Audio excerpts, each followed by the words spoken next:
You too will experience what is reserved. To wait is the infinitive of the verb to love. Tonino bello.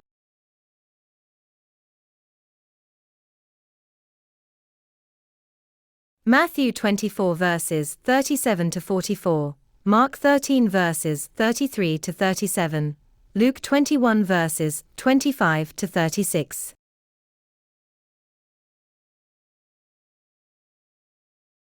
Welcome to our channel that compares themes from the Gospel and Franciscan Sources. Today we delve deeper into the meaning of the sober and loving lifestyle of the Franciscan experience, in the waiting of the coming of the Lord. For a more complete overview of our human, cultural and spiritual proposal, we suggest you visit the website juvie.art.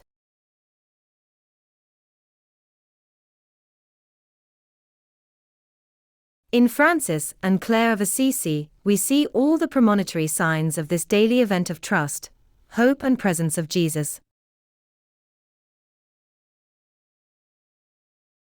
They had understood that the Lord is coming, and it must be awaited with zeal not only in some liturgical periods, almost to match the carelessness of previous moments, but the journey of faith is a parable of waiting for the coming one, for the kingdom that approaches and knocks at the door.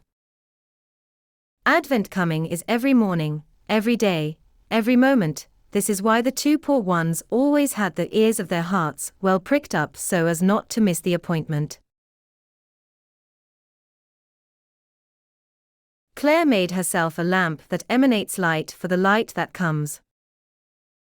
We read in the sources, while she writes to her spiritual daughter, Agnes of Bohemia. Then you too will experience what is reserved for his friends alone, and you will taste the secret sweetness that God Himself has reserved from the beginning for those who love Him. Without even giving a glance to the seductions, which in this deceitful and restless world lay snares for the blind who attack their hearts, love with all your being Him who gave Himself entirely for your love. Sources 28:89. Just as the glorious Virgin of Virgins bore Christ physically in her womb, so you too, following in His footsteps, especially in His humility and poverty, can always, without any doubt, bear Him spiritually in your chaste and virginal body. Sources 28:93.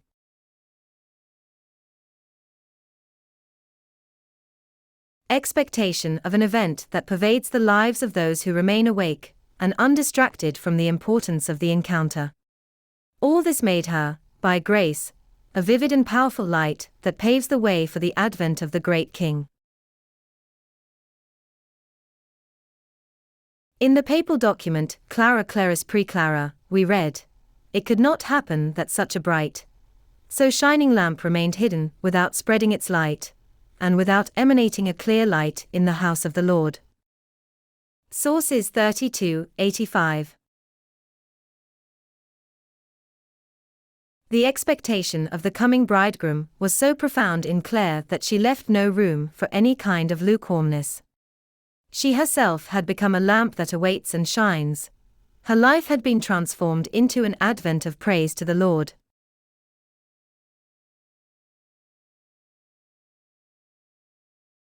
Francis of Assisi lived his entire life, beginning with his conversion, in constant vigilance for the arrival of the Beloved.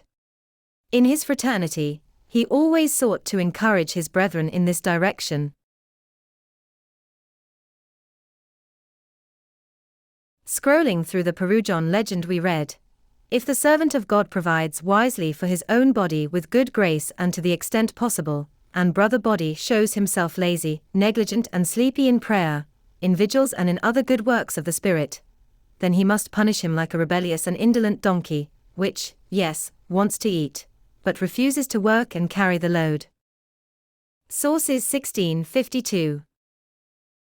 His sons, who observed the life the poverello led with great rigor, followed him. They afflicted their bodies not only with fasting, but with many vigils, enduring cold and nakedness, and working with their hands. Very often, so as not to be left idle, they went to help the poor people in the fields, sometimes receiving bread from them for the love of God. With these and other virtues they sanctified themselves and the place of the Porciuncula. Other brothers who came after them behaved in the same way for a long time, albeit with less austerity. Sources 1553. At that time, the type of asceticism and spirituality lived was expressed in a rigorous way of life, but with regard to his community, Francis always seasoned it with the salt of wisdom.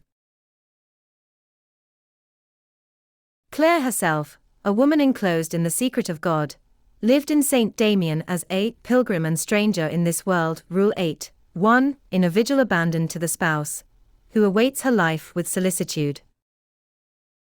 His was an opening to a presence that intoxicates the poor and humble heart with joy, in a prayer that is love, in the secret of the Father. Clare's life was marked by joyful penance and expectation, following the gospel, in the utmost poverty and in Christian brotherhood. She, like Francis, became a trusted and prudent servant, placed in charge by the Lord to give food at the proper time. For both of them, the arc of their existence was a life of casting their hearts beyond every obstacle, becoming a lamp that calls us not to waste the days of waiting for the Lord. Francis and Clare, champions of a sober and intense life, founded on a love story with Christ so profound that one can no longer trace its beginning and end, fixed in the dimension of eternity.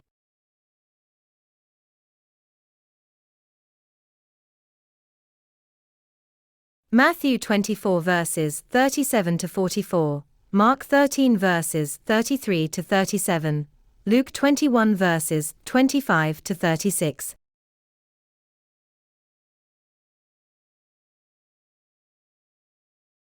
Thank you all for your kind attention. We invite you to subscribe to our channel to stay updated on our activities, to learn about the Franciscan sources and the spirituality of the founders. If you liked it, leave a well done to support us. Subscribe, give your precious like, share with your friends, and comment too.